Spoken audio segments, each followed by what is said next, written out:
अस्सलाम वालेकुम my viewers, उम्मीद करता हूँ आप लोग सब खैरियत से होंगे।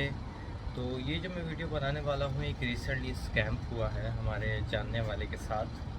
तो वो मैं एक स्कैम की आपको एक स्टोरी बता देता हूँ, ताकि जो आने वाले लोग हैं और या जो बिल्कुल न्यू न्यू आए हैं, न्यू कॉमर्स हैं मलेशिया के अंदर, तो उनको ये मेरी वीडियो देखने के बाद एक अवेयरनेस होगी कि ये ऐसे स्कैम से कैसे बचा जा सकता है। तो शुरू करते हैं।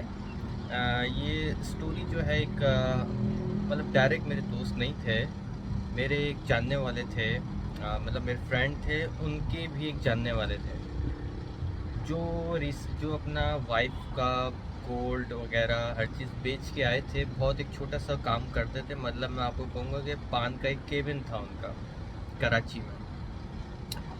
वो अपना उनका गुजर बसर नहीं हो रहा था, तो उन्होंने सोचा कि यार मैं कुछ सेल आउट करके और मैं अब्रॉड चले जाता हूँ और मैं वहाँ जाके अच्छे पैसे कमा लूँगा, 4-5 साल में काम कर लूँगा तो एक अच्छी अमाउंट हो जाएगी और फिर मैं वापस अपनी कंट्री में आके कोई अच्छा बिज़नेस स्टार्ट कर सकता हूँ। तो उनका मेन पर्पस ये था मलेशिया आने का। और हर किसी इंसान की यही ख्वाहिश होती है कि वो अच्छे से अच्छा कमाए, अच्छे से अच्छा रहे, लिविंग ऑफ स्टैंडर्ड अच्छी रखे, अपने बच्चों को एजुकेशन अच्छी दिलवाए। इसलिए लोग बाहर जाना ज़्यादा प्रेफर करते हैं। तो उस बेचारे ने अपना वाइफ का गोल्ड बेचा, अपना पान का केबिन बेचा, उसकी 3 बेटियाँ हैं छोटी छोटी। तो अब वो बेच के उसने वहाँ पे कराची में किसी एजेंट ने बोला है कि यार तुम वहाँ मलेशिया का मैं तुम्हें करवा देता हूँ, तुम मलेशिया चले जाओ और वहाँ पे जो तुम्हारी सैलरी होगी वो तुम्हारी 1800 रिंगिट तुम्हारी सैलरी होगी, प्लस तुम्हें रहने के लिए जगह भी दी जाएगी, गाड़ी जो है पिक एंड ड्रॉप भी देगी और खाना भी कंपनी की तरफ से होगा जी। और पार्ट टाइम भी आप कर सकते हैं, लेकिन इसके लिए आपको मुझे 5 लाख रुपए देने पड़ेंगे। 5 लाख रुपए आप मुझे दोगे तो फिर मैं आपका वीज़ा आपको लगवा के दूंगा, फिर आप जब वहाँ जाओगे तो फिर वहाँ जाने के बाद आपका वीज़ा कन्वर्ट हो जाएगा। अब वो पढ़ा लिखा भी नहीं था, मेरे ख्याल से 5 या 4 क्लास पढ़ा हुआ था, तो उसको इतना आइडिया नहीं था, बाहर का पहली बार जा रहा था, मजबूरी भी थी। तो उस भाई साहब ने अपनी वाइफ का गोल्ड बेचा, सारा सामान वामान बेच के एजेंट को पैसे दिए। एजेंट ने क्या किया कि उसके पासपोर्ट के ऊपर सिंगल एंट्री वीज़ा लगवा के दे दिया, जो कि जिसको कहते हैं कि टूरिस्ट वीज़ा लगवा के उसको दे दिया। उसको बोला कि अब तुम जाओगे कंपनी में और कंपनी में तुम जाओ, वहाँ पे आके तुम वहाँ पे एजेंट होगा, उसको पासपोर्ट देना, वो तुम्हारा वीज़ा कन्वर्ट करके दे देगा XYZ। उसने बोला ठीक है, सही है। अब वो लैंड किया इधर कोलालमपुर में, सबसे पहले एयरपोर्ट से इसको पूरा ग्रुप था, 4-5 लड़के और थे। तो अब उसको कोलालमपुर एयरपोर्ट से लेके गए पेनंग में। पेनंग एक कोलालमपुर से तकरीबन 300 to 400 किलोमीटर दूर है। एक अलग सिटी है, एक आइलैंड है छोटा सा, लेकिन बहुत अच्छा खूबसूरत है। मैं जो हूँ जा भी चुका हूँ। अब वहाँ पे एक फैक्ट्री थी, उसके अंदर उसको ले गए।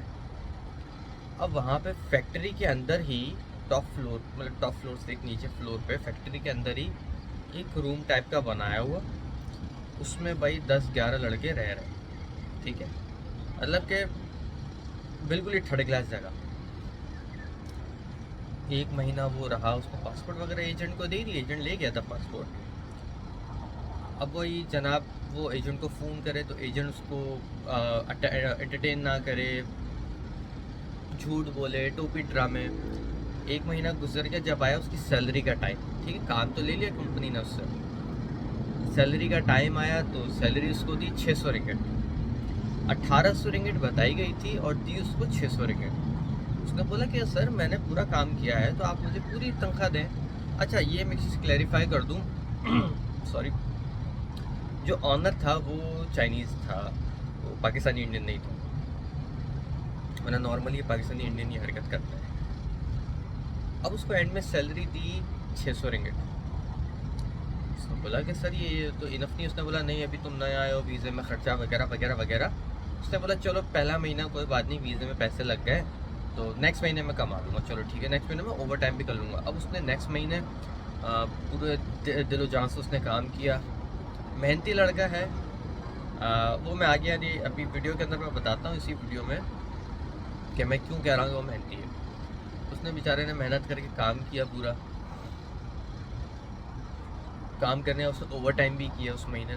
तो उसके हिसाब से, उस लड़के के हिसाब से उसकी सैलरी बननी चाहिए थी 2400 या 2500 के राउंड फिगर में, ऑलराइट। उसको सैलरी दी फिर 600।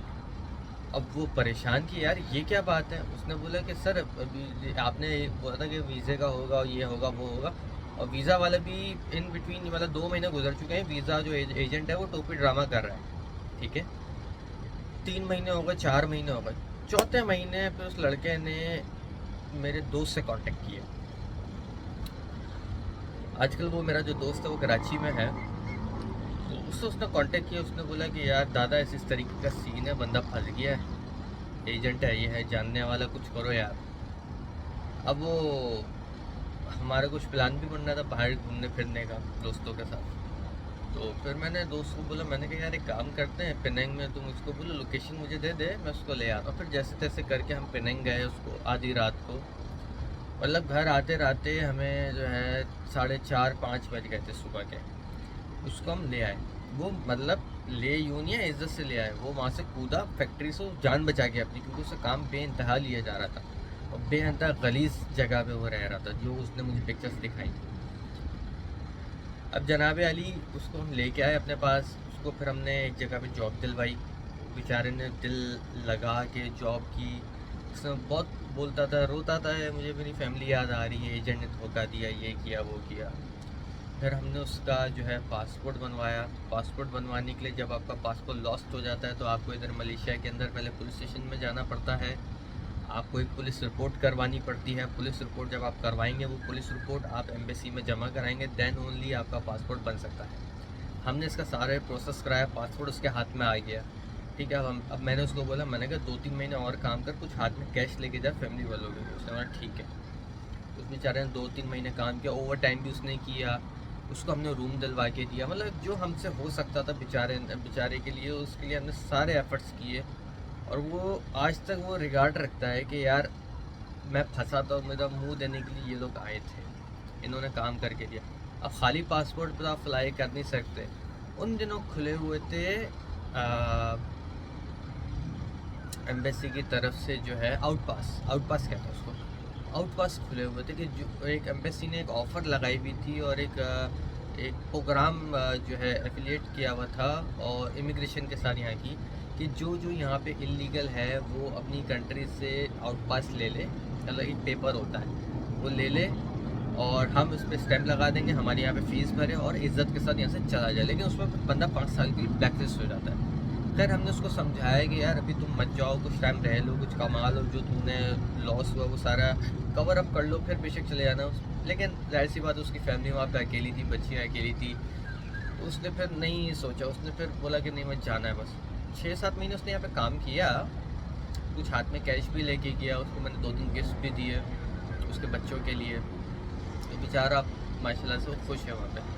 तो इस तरह की ये वीडियो बनाने का मेरा मकसद ये है कि इस तरह के जो एजेंट होते हैं, ये सो कॉल्ड के हम आपको वीज़ा लगा के देते हैं। देखें, वीज़ा लगाने एजेंट वही पक्का होता है अगर आपको वाकई मलेशिया आना है। मैं मलेशिया की बात कर रहा हूँ आपसे। अगर आपने वाकई मलेशिया आना है, एक तो होता है टूरिस्ट वीज़ा, कि टूरिस्ट आप आए, घूमे फिरे और चले गए, ठीक है।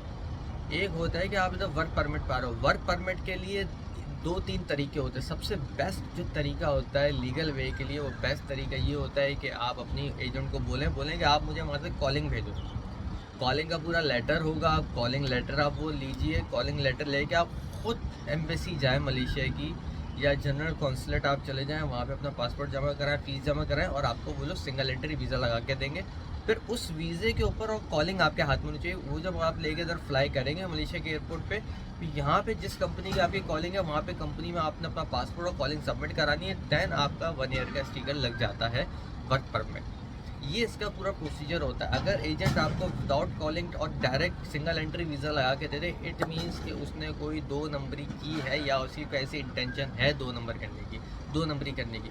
तो प्लीज़ ये वीडियो बनाने का बस मेरा मकसद ये था कि ताकि आप लोगों में अवेयरनेस हो। तो उम्मीद करता हूँ कि ये वीडियो आप लोग को पूरी अच्छे से समझ में आ गई होगी। और आप लोग का कोई क्वेश्चन हो वीज़ा के हवाले से कुछ भी, तो प्लीज़ आप लोग कमेंट कर सकते हैं। इंस्टाग्राम पे मुझसे कांटेक्ट कर सकते हैं, ईमेल में अपनी डिस्क्रिप्शन में दे रहा हूँ, वहाँ पे आप लोग मुझसे कांटेक्ट कर सकते हैं।